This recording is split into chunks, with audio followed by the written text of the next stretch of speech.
We're going to talk about the line that moves up on the balance scale.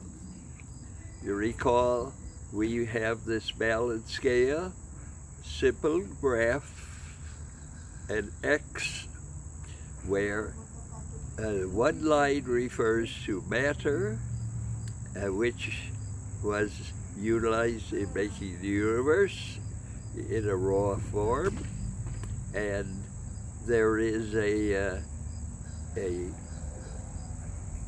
formula for it in the form used. Odd of all things thought. And the other line is the thought coming out of this morass that matter has developed.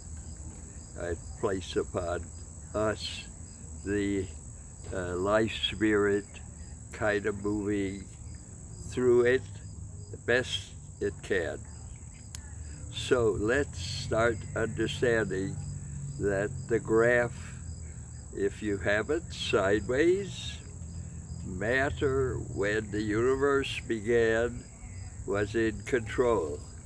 And then after time and usage kind of lost some of its vigor, although it sure had a explosive beginning with radical upheavals of the new bions that compose matter.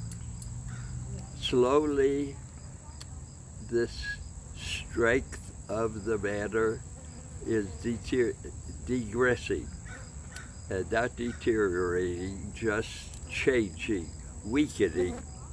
And at first, during the formidable moments, thought had to stay unseen and unnoticed, but always there and alive. Then when the lines meet, now it's 50-50, but thought's line moves on, matter's line is moving downwards. We are a little bit advanced from that, so we're just beginning to move ahead.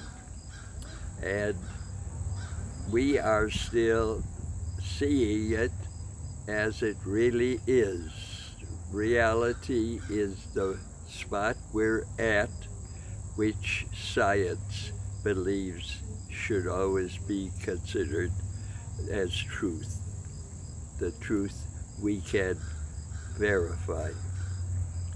Now, as thought's line moves up and matter disappears from sight for a period, we can see that everything is going to become more abstract.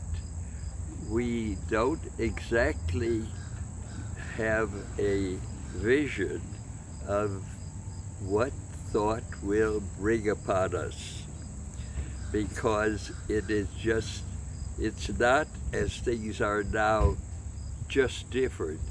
There are going to be new elements that we don't even understand right now.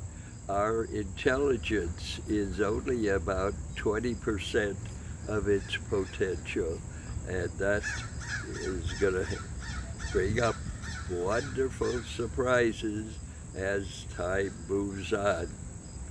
So evolution is occurring and bringing us to an emergence of life, the purpose of life, which is in ourselves and very protected.